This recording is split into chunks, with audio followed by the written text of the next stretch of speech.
우리는 사회와 부모로부터 이렇게 살아야 한다는 인생 매뉴얼을 부여받는다. 그러나 이 매뉴얼이 내 행복의 씨앗이 될 수 없다는 것을 깨달았다. 작은 씨앗도 어떤 꽃과 열매를 피울지 자기 정체성이 뚜렷한데 사람이라고 다를까?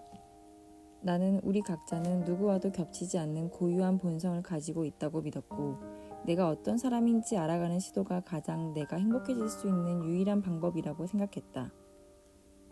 우리가 타고난 본성을 찾아 내 모습으로 살아갈 때 비로소 행복을 찾을 수 있다고 나는 확신했다. 우리는 현재를 살고 있지만 삶은 본질적으로 미래를 향해 나아가는 과정이다. 그런데 아이러니하게도 우리는 종종 과거의 삶을 살아온 선생님이나 부모님들에게서 미래에 대한 조언을 듣고 있다. 나는 이 자체가 구조적으로 어긋났다고 생각했다. 일제강점기와 한국전쟁을 겪은 세대는 생존을 최우선 과제로 삼았고 먹고 사는 것이 가장 큰 문제였을 것이다. 그래서 자식들에게 아이를 많이 낳고 열심히 노동을 하며 성실하게 살아라 라는 가르침을 주었다. 하지만 그 다음 부모 세대는 경제 성장기를 거치며 형제 자매가 많아 교육 기회가 불평등했던 환경 속에서 교육의 중요성을 깨달았을 것이다. 교육을 받은 사람은 더 쉽게 사회적 성공과 부를 얻을 수 있다는 것을, 공부만이 사회에서 기회를 얻을 수 있다는 것을, 그것이 가장 효율적이고 평등한 방법이라는 것을 몸소 체험한 세대다.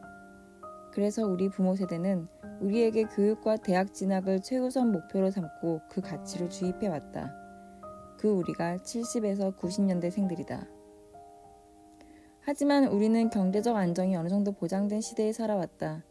지금처럼 풍족하진 않았지만 생존의 불안에서는 자유로웠다. 그래서 생존이나 학력 그 자체보다는 문화, 삶의 질, 자기 만족과 같은 가치에 더 큰 관심을 갖게 되었을 것이다.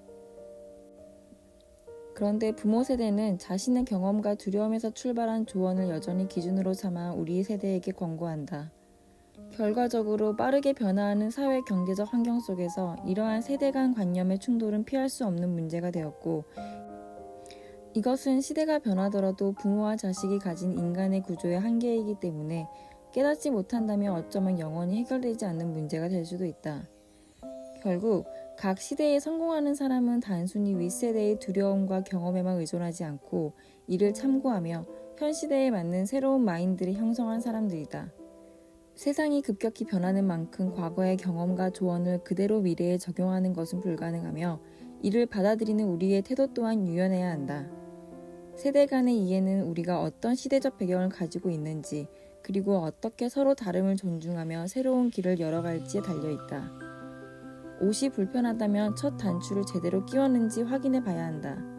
마찬가지로 내가 어떤 기질의 사람인지 먼저 이해해야 현재의 문제를 해결할 수 있고 미래에 대한 불안감도 해소할 수 있다. 이것이 내가 나를 제대로 이해하기 전까지 나의 평생 반려자나 나의 직업을 정의하지 않기로 한 이유다. 나를 이해하기 위한 가장 첫 단추는 타인의 기준과 사회의 시스템에서 자유로워지기였다.